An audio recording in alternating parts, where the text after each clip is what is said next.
जो लोग वहां पर बैठे हुए, जो 2,000, 5,000 और 19 लोग ऐसे थे जो वीआईपी टिकट लेकर आए हुए थे, तो प्रोबेबली 2,000 और 5,000 वाले टिकट वाले लोगों ने में से ही सबसे ज्यादा लोग निकलकर 70,000 वाली भी, सॉरी 70 लोग ऐसे भी निकले जिन्होंने 30,000 रुपए वाली भी हमारी प्रोडक्ट ली। अरे वेटिंग में पॉइंट, कल तक ये आंकड़ा 100 के पार हो चुका होगा। सो फिजिकल इवेंट में से भी 10% का रेशियो, मतलब 10%। अब ये मानिए, हाईएस्ट इन द इंडस्ट्री नहीं बोलूंगा मैं, हाईएस्ट इन द इंडस्ट्री नहीं बोलूंगा, बट जो हाईएस्ट, जो किसी का आंकड़ा रहा था ना, उनसे भी फार फार फार दूर हम जो है नहीं। डरा दिया, अब मत डराना। तो मैं शांत होके वापस क्यूट और मोटिवेशन मोड में चला जाऊं, या जिस मोड में हूं अच्छा लग रहा है मोड है जी?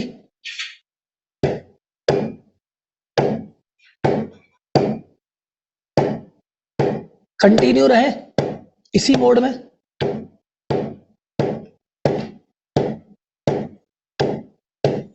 देख लेना भाई साहब। चलो फाइनेंस पे आते हैं। फाइनेंस की इंपॉर्टेंस क्या है राहुल जी? फाइनेंस क्यों किया जाता है? बोले राहुल जी फाइनेंस का मतलब क्या है? फाइनेंस का मतलब क्या है? तो मोस्ट ऑफ द केस में बिजनेसमैन की नजर में फाइनेंस का मतलब क्या है, सुन लो। फाइनेंस का मतलब लगता है कि सर जी हमारी जीएसटी की रिटर्न, जीएसटी जमा हो जाए, जीएसटी की रिटर्न चली जाए, इनकम टैक्स जमा हो जाए और ऑडिट हो जाए। यही हमारे फाइनेंस का रूल है। हमने सीए क्यों रखा हुआ है? ताकि हमारा टैक्स बचा दे और कल को नोटिस आ जाए तो नोटिस का जवाब दे दे। सीए रखने का सीए रखने का एक ही उद्देश्य, दो उद्देश्य है। इनकम टैक्स से नोटिस नहीं आना चाहिए और टैक्स बच जाना चाहिए, ये तो सीए का उद्देश्य है। और अकाउंटेंट रखने का उद्देश्य है कि जीएसटी और इनकम टैक्स की रिटर्न टाइम से चली जाए। बस इसके अलावा मुझे फाइनेंस से कोई लेना देना नहीं है। ये आम व्यापारी की सोच है। क्या यह सोच सही है?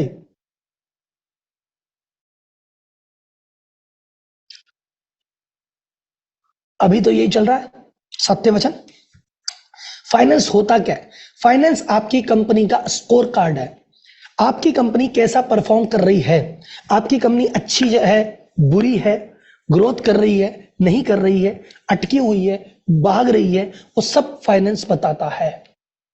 आपकी कंपनी की परफॉर्मेंस, सेल बढ़ रही है कि घट रही है, कौन सी कैटेगरी भाग रही है, कौन सी कैटेगरी नहीं भाग रही, आपका प्रॉफिट बढ़ रहा है कि घट रहा है, आपका मार्जिन कैसा है, आपका नेट प्रॉफिट कैसा है, आपका कैश बैलेंस कैसा है, ये आपको बताती है कंपनी।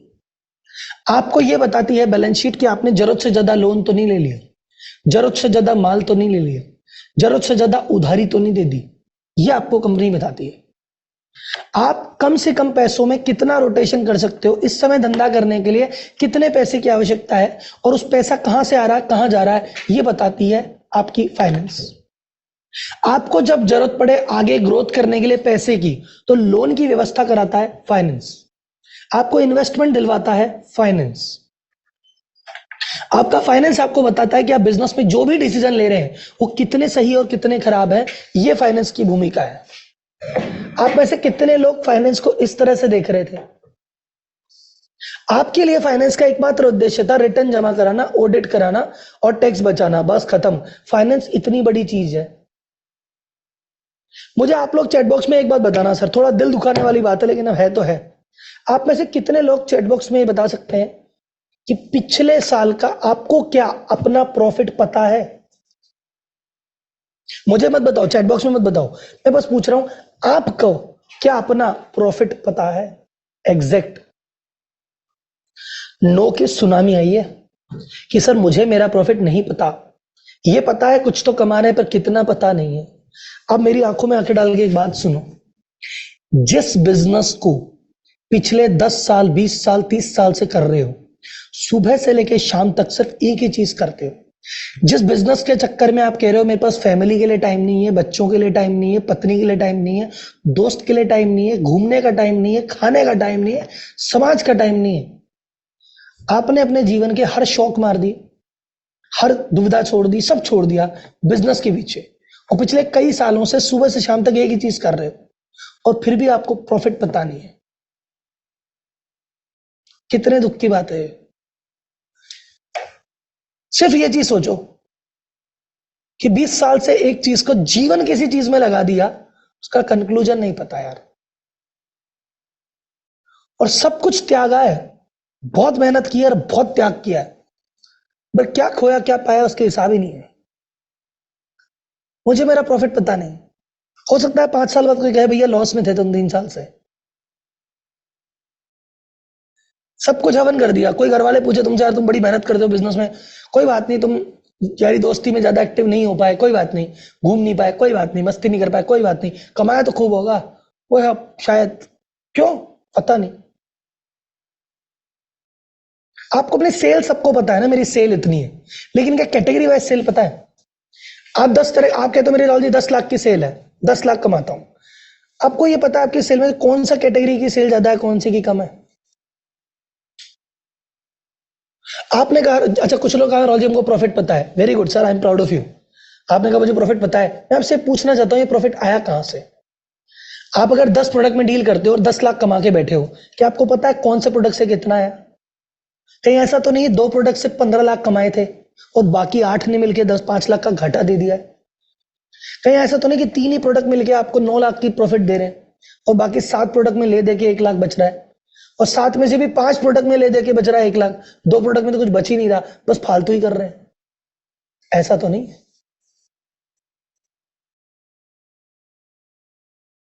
आपकी हालत ये तो नहीं है, आपकी हालत ये तो नहीं है हर महीने की 25 तारीख को आपके साथ ऐसा तो नहीं हो जाता कि हर महीने की 25 तारीख को सारी प्लानिंग वानिंग गई तेल लेने, हम एक डायरी लेते पेन लेते और ये कहते हैं 1 तारीख का खर्चा बताओ, फिर कहते हैं 1 लाख का रेंट जाएगा, 2 लाख की सैलरी जाएगी, फिर ये किस्त जाएगी, फिर ये बच्चा साइकिल मांग रहा है, वाइफ घूमने को कह रही है, फिर वो शादी में लिफाफा, वो अपने किसी की साली वाली की शादी है, वहां पे भी गिफ्ट देने पड़ेंगे, ये टोटल भैया अपने 10 लाख रुपए लग रहे हैं। कितने की व्यवस्था है? बोले खाते में 3 लाख पड़े हैं। अकाउंटेंट साहब उधारी की लिस्ट लेके आओ, उधारी कितनी है? बोले 70 लाख की। 70 लाख की, मजा आ गए। उधारी रिकवरी करने जाते हैं, बंदा कहता है आज दूंगा, कल दूंगा, आज कोई नहीं देता, कहता कल दूंगा, मंडे को दूंगा, 1 तारीख को दूंगा, अगले साल दूंगा, अगले महीने दूंगा, अगले जन्म में दूंगा। किसी से आप पैसा मांगते हो तो एक जादू होता है, आप किसी व्यक्ति से पैसा मांगोगे वो कभी ऑफिस नहीं होगा। आप बोलोगे ना मुझे मेरा पैसा चाहिए, कहता भाई मैं हॉस्पिटल में हूं, मैं कब्र में हूं, मैं ड्राइव कर रहा हूं, मैं मंगल ग्रह पे हूं, मैं इधर आया हुआ हूं, मैं उधर आया हुआ हूं, कभी घर पे ही नहीं होता। तो पूरे आपके 70 लाख की बाजार में उधारी है, मौके पे 7 लाख इकट्ठे नहीं होते, 2-3 लाख इकट्ठे करते हो, फिर आप कहते हो सुनो सीए साहब आपका बिल अगले महीने, बेटा तेरी साइकिल भी कैंसिल, तेरे को बर्थडे पे दिलाएंगे, भाग्यवान अपन घूमने अभी नहीं चलेंगे, अपन एनिवर्सरी पे घूमने चलेंगे।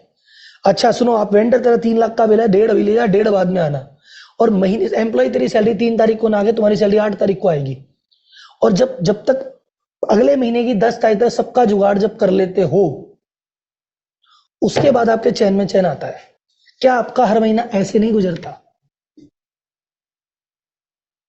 महीने की शुरुआत में सेल करने के लिए हम कस्टमर के पीछे, फिर महीने के अंत में पैसे लेने के लिए कस्टमर के पीछे, फिर पूरे महीने में एम्प्लॉय के पीछे काम के लिए, और वेंडर हमारे पीछे पैसे के लिए। हम बिजनेस कर रहे हैं, भागा दौड़ी खेल रहे हैं।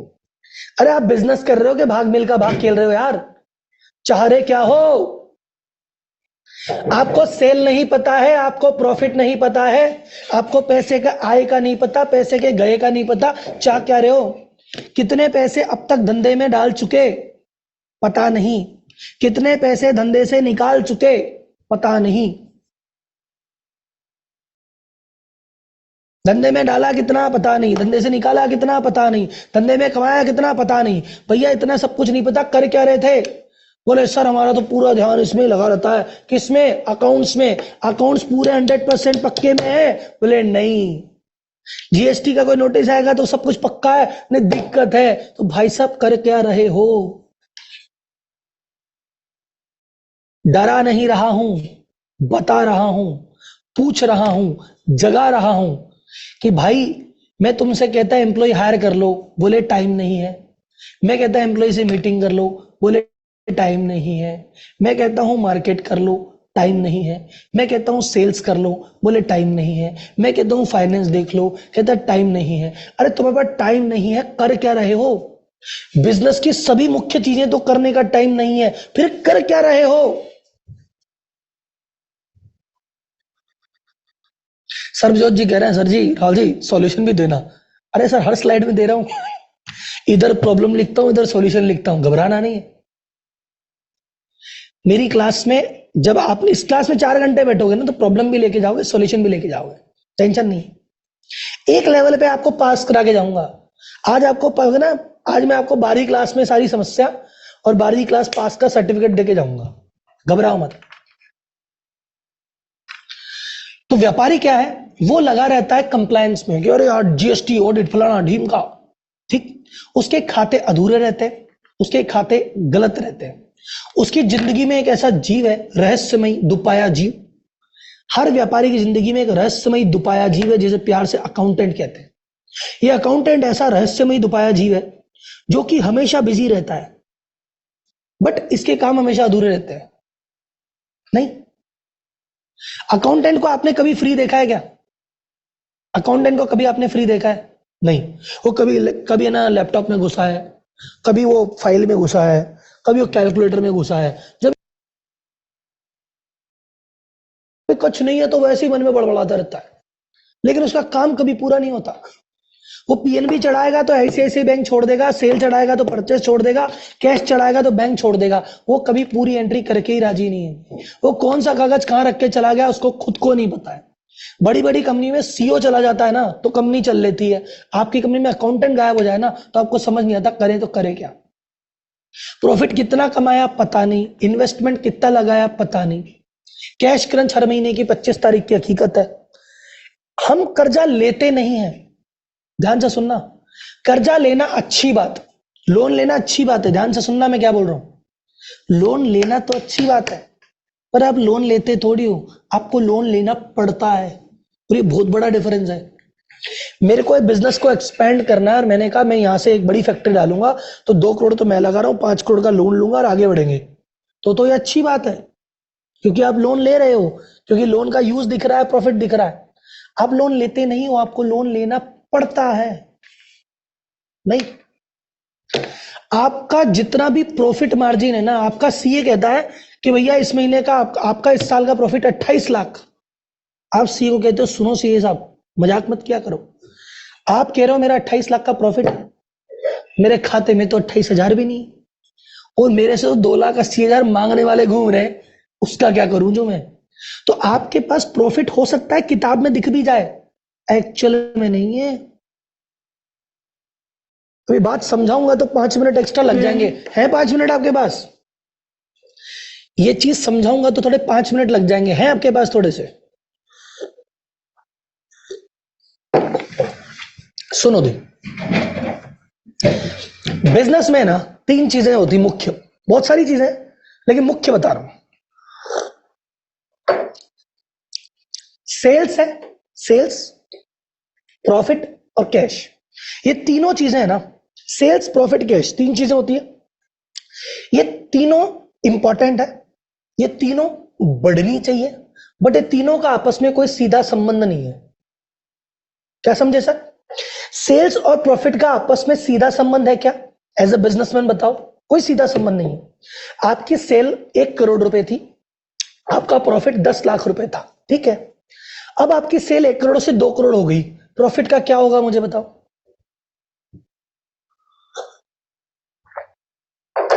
बताओ प्रॉफिट कितना होगा? प्रॉफिट कितना होगा? कोई गारंटी से कह सकता है? कुछ नहीं। बोले सर ये तो कुछ नहीं कह सकते, कोई सीधी रिलेशन है ही नहीं। अगर 1 करोड़ की सेल पे 10 लाख का प्रॉफिट है तो 2 करोड़ की सेल पे 20 लाख होगा, ये गारंटी से नहीं कह सकते। हो सकता है 2 करोड़ की सेल पे ये 20 हो जाए, हो सकता है ये 25 हो जाए, हो सकता है ये 15 ही रह जाए, हो सकता है ये 8 लाख भी रह जाए। हो सकता है मैं सेल बढ़ाने के चक्कर में कुछ ऐसा प्रोडक्ट ले आऊं जिसमें मार्जिन ही नहीं है, से रेट टू रेट बेच रहा हूं, या रेट टू रेट तो मैं बेच रहा हूं और मैंने डिस्काउंट और दे दिया और मेरा वो आया ही नहीं। सेल और प्रॉफिट में कोई सीधा रिलेशन नहीं है। आपको लग रहा है मेरी सेल बढ़ रही है, राहुल जी मेरी सेल 2 करोड़ थी, 3 हो गई, 4 हो गई, 5 हो गई, मेरी ग्रोथ हो रही है, ये नहीं हो रही। सेल बढ़ रही है 2, 3, 4, 5, हो सकता है तुम्हारा प्रॉफिट 20 लाख से 18, 18 से 16 और आज 12 लाख का ही प्रॉफिट हो। तुम दिमाग में लेके चल रहे हो 2 करोड़ की सेल पे 10 लाख का प्रॉफिट था, 4 करोड़ पे 20 का होगा, वो 8 का है। और जो प्रॉफिट का गड्ढा दिमाग में है ना, ये लोन से भरेगा। आगे बात समझ में। दूसरा, प्रॉफिट का और कैश का कोई रिलेशन नहीं है। क्या ऐसा हो सकता है कि तुम्हारा 10 लाख का प्रॉफिट और खाते में 1 रुपया ही ना हो? ऐसा हो सकता है? हो सकता है, ऐसा हो सकता है? नहीं, होता ही यही है। क्यों? 1 करोड़ का माल 1 करोड़ 10 लाख में बेचा तो 10 लाख का प्रॉफिट तो बुक्स में आएगा ही आएगा। लेकिन जो 1 करोड़ 10 लाख का माल बेचा, उसमें से रिकवरी अभी 90 की हुई है, 20 लाख तो बाकी है। तो आपके उधारी और आपका स्टॉक आपके प्रॉफिट को खा जाते हैं। एक चीज याद रखना, बिजनेस एक मशीन है। ध्यान से सुन लेना सर, ये डायलॉग जिंदगी भर याद रखना। बिजनेस एक मशीन है जो या तो पैसा देती है या पैसा खाती है। बिजनेस एक मशीन है जो या तो पैसा देती है या पैसा खाती है। इस मशीन को हर घंटे हर समय ऑब्जर्वेशन में रखना जरूरी है। हर महीने की बैलेंस शीट देखो, इस महीने सेल प्रॉफिट कैश की हालत क्या है। कहीं ये बिजनेस की मशीन आपका प्रॉफिट खाने तो नहीं लग गई। आप में से कई लोग हैं जो डेट में फंसे हुए हैं कि राहुल जी कर्जे में फंस गए, बहुत ज्यादा किस्तें जाती है। क्यों फंसे? क्योंकि बिजनेस की मशीन पैसा खाने लग गई है और आपको हवा ही नहीं लगी अभी तक। कोई आदमी रातों रात अमीर नहीं होता, कोई आदमी रातों रात सफल नहीं होता। उसी प्रकार कोई आदमी रातों रात कर्जे में नहीं जाता। अगर आप आज कर्जे में हैं तो इसके 20 जना आज के 36 महीने पहले कोई डिसीजन में छुपे हैं। अब आपने बैलेंस शीट देखने की आपकी आदत नहीं है, और जो देखते हो सही भी नहीं देखते। तो इस चक्कर में भैया आज आप जो नुकसान में हो रहे हो 36 महीने पहले का डिसीजन है।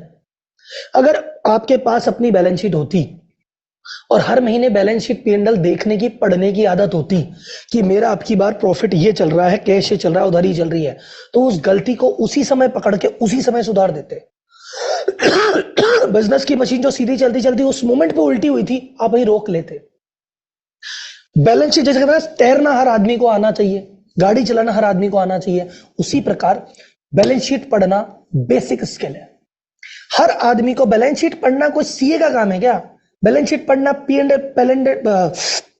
बैलेंस शीट पढ़ना, P&L पढ़ना, कैश फ्लो पढ़ना क्या सिर्फ सीए का काम है? 3 पेज है, एक महीने में 1 पेज नहीं पढ़ सकते आप।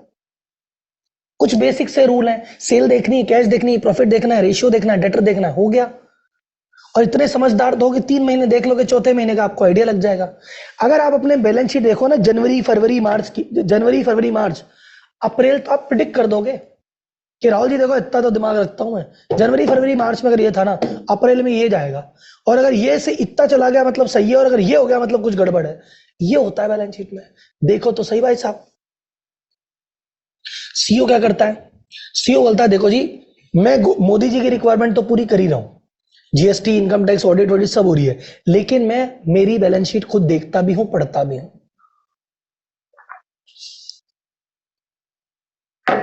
क्या बोलते हैं सर? बोले मैं हर महीने बैठ के देखता हूं सेल बढ़ी की घटी, और कौन से प्रोडक्ट की बढ़ी, कौन से प्रोडक्ट की घटी, मेरा ग्रॉस प्रॉफिट बढ़ा के घटा, और कौन से प्रोडक्ट का बढ़ा, कौन से प्रोडक्ट का घटा। जिस प्रोडक्ट का जीपी घट रहा होता है, मार्जिन घट रहा होता है, मैं उस प्रोडक्ट से धीरे धीरे बाहर निकल जाता हूं और नए प्रोडक्ट में घुस जाता हूं। ऐसा नहीं है। मैं हर महीने P&L देखता हूं, खर्चे देखता हूं, इनकम देखता हूं, प्रॉफिट देखता हूं, हर महीने स्टॉक देखता हूं, P&L देखता हूं। यही सॉल्यूशन है। मेरे खाते करेक्ट है और मेरे खाते कंप्लीट है। मेरी अगर 10 करोड़ की सेल होती है तो 10 करोड़ रुपए के मेरे करंट अकाउंट बने हुए हैं। हो सकता है मैं मोदी जी को बताने के लिए 2 करोड़ के अलग से करूं। मेरी सेल 10 करोड़ की है, 8 कच्ची है, 2 पक्की है, तो पक्की वाली मोदी जी को दिखा देता हूं। लेकिन मैं तो कच्ची पक्की दोनों बैठ के देखता हूं। मुझे ये तो पता, आप ये बोलो कि मेरा 1 करोड़ का प्रॉफिट है पर मैं रिटर्न भरूंगा 12 लाख की, ठीक है, ये तुम्हें तो पता हो तुम्हारा 1 करोड़ का प्रॉफिट है, छुपाने के चक्कर में सब छुपा दिया क्या? अगेन एक सर ने कहा सर जी सर्विस इंडस्ट्री में कुछ डिफरेंट नहीं होता। Service industry is same.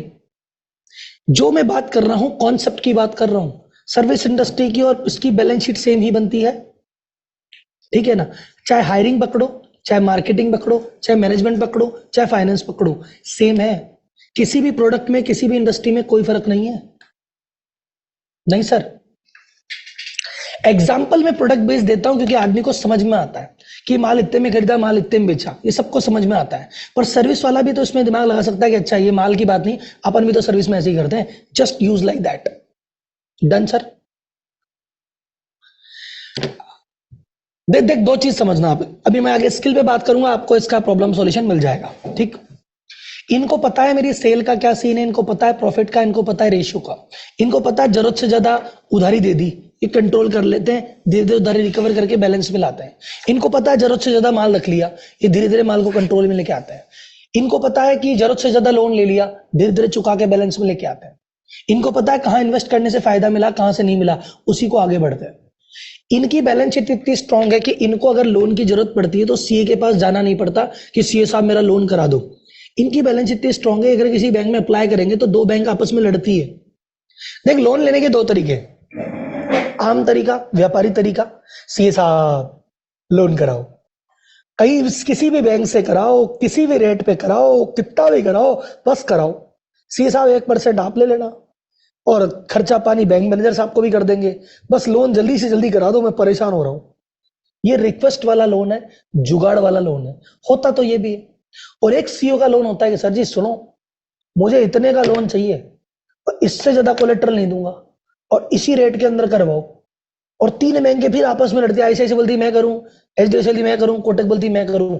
आपकी बैलेंस शीट स्ट्रांग है तो लोन देने के लिए ये लड़ेंगे, आप काहे पड़ रहे हो चक्करों में। आपकी बैलेंस शीट इतनी स्ट्रांग होनी चाहिए। आज की डेट में इंडिया का कैपिटल मार्केट इतना बढ़िया है, अगर किसी व्यक्ति का प्रॉफिट बुक्स में अभी इस समय 20 लाख रुपए का प्रॉफिट आप दिखाते हो और मुझे बोलते हो कि राहुल जी आज तो मेरा प्रॉफिट 20 लाख है, पर अगले साल 30 होगा, अगले साल 40 होगा, अगले साल 50 होगा, तो आपकी कंपनी को आज, आपकी कंपनी आज स्टॉक मार्केट में लिस्ट हो सकती है, लगभग 15-20 करोड़ की वैल्यूएशन पे लिस्ट हो सकती है और कुछ समय में ये कंपनी आपकी 50 से 100 करोड़ की रेंज में जा सकती है। आज की रेट में जो आप ये मान के चलना, जो मैंने आपको बता रहा था ना कि मैं वो कोच नहीं हूं जो यूट्यूब से कमा रहे हैं या कोर्स बेच के, वो मेरे इनकम रेवेन्यू का बहुत छोटा सा पार्ट है, वो मेरे लिए फिल्टरिंग है, वो मेरे लिए फिल्टरिंग है। मेन काम हमारा है किसी ऐसी कंपनी को पकड़ना जिस कंपनी में ग्रोथ की असीमित संभावनाएं हो, उसके अंदर की चीजों को साफ करना और भाई साहब फिर उसको दौड़ा देना, ये हमारा मुख्य काम है। तो जो कंपनी ठीक ठाक काम कर रही है, 2-5-10 करोड़ पे घूम रही है, उसके बंदे में अगर वो कंपनी का इंडस्ट्री अच्छी है, प्रोडक्ट अच्छा है, वो प्रॉफिटेबल है और बंदे का माइंडसेट खुला हुआ है, तो उस कंपनी को 100 करोड़ की वैल्यूएशन अगले 5 साल में पहुंचाना, मैं नहीं बोलूंगा मुश्किल है, मैं नहीं बोलूंगा कठिन है, मैं बोलूंगा गारंटी है, ठप्पे से टेबल पे ठप्पा लगे गारंटी है कि 100 करोड़ जाएगी। ठीक है sir. Next, less working capital से काम करते हैं। आपको ऐसा लगता है कि राहुल जी 5 करोड़ का धंधा करने के लिए जेब से 1 करोड़ लगाना पड़ता है, यह सही भी है गलत भी। कैसे? 5 करोड़ का धंधा करने के लिए हो सकता है कि आप 1 करोड़ लगा के करते हो सकता है कि मैं 50 लाख लगा के कर लूं और हो सकता है किसी से 2.5 करोड़ लगा के भी ना हो रहा हो। वर्किंग कैपिटल का गेम बहुत अलग है। आपको अगर ढंग से मैनेज करना आता है ना, आप 1 लाख रुपए लगा के उससे 1 करोड़ का धंधा कर सकते हो, और नहीं करना आता तो 25 लाख लगाने के बाद भी 50 लाख का टर्नओवर टच नहीं होगा। ये गेम है वर्किंग कैपिटल का, जिससे व्यापारी तो अनजान है और सीईओ को पता है। इसलिए कम से कम इसको देखो, पैसे उगाना बहुत आसान है, चाहे लोन आसान है इसके लिए, इन्वेस्टमेंट इसके लिए आसान है, और जो पैसा आएगा चाहे 1 करोड़ आए उसको 100 करना भी आसान है। व्यापारी के लिए लोन लेना भी आसान, इन्वेस्टमेंट लोन लेना भी मुश्किल, इन्वेस्टमेंट आना भी मुश्किल, और भूले भटके कोई आ जाए तो भाई साहब वो होता भी नहीं। तो कारण मैं आपको ये ऑलरेडी मैं बता चुका कि कारण यह है कि आपके अकाउंट्स अधूरे हैं, आप चेकलिस्ट नहीं मेंटेन करते, आप प्रॉफिट और कैश नहीं देखते, आप कंप्लायंस में पड़े हैं। आप 2022 की बैलेंस शीट देख के 23 भरोगे और 23 की बैलेंस शीट देख के 24 भरोगे, 24 की देख के 25 भरोगे। यही करते हो ना भाई साहब? आप में से कितने लोग ऐसे हैं जिसने पिछले 3 साल की बैलेंस शीट संभली हुई पड़ी है ड्रॉअर में? मैं अगर भी शाम तक मांगू आपसे कि पिछले 3 साल की बैलेंस शीट दे दो, तो बोले राहुल जी मैं आपको मेल कर सकता हूं, मेरे पास संभली हुई पड़ी है। कितने आदमी ऐसे हैं? बहुत सारे आदमी कह रहे सर हम बेच सकते हैं, पक्की संभली हुई पड़ी है, अभी सीए को फोन लगाएंगे आ जाएगी। इंपॉर्टेंट है संभाल के रखना। क्यों? इसका फायदा ये होता है कि जब सर्दियां आएगी और सर्दियों में ऐसा लगता है कि आप बाजार से गरम गरम कचौरी खाने का मन है, कचौरी आ गई, चटनी आ गई, प्लेट लाना भूल गए, तो आप उस बैलेंस शीट पे रख के कचौरी रख के चटनी डाल के आराम से खा सकते हैं। जब आपको टीवी देखते देखते मूंगफली खानी है तो बैलेंस शीट के 5 कागज भिजा के मूंगफली के छिलके उस पर रख सकते हैं। इतने काम की चीज है ये। क्यों राहुल जी, ऐसा क्यों? क्योंकि आपके उस बैलेंस शीट के ऊपर एक पेज है जो लिखा नहीं है मेरे से ले जाओ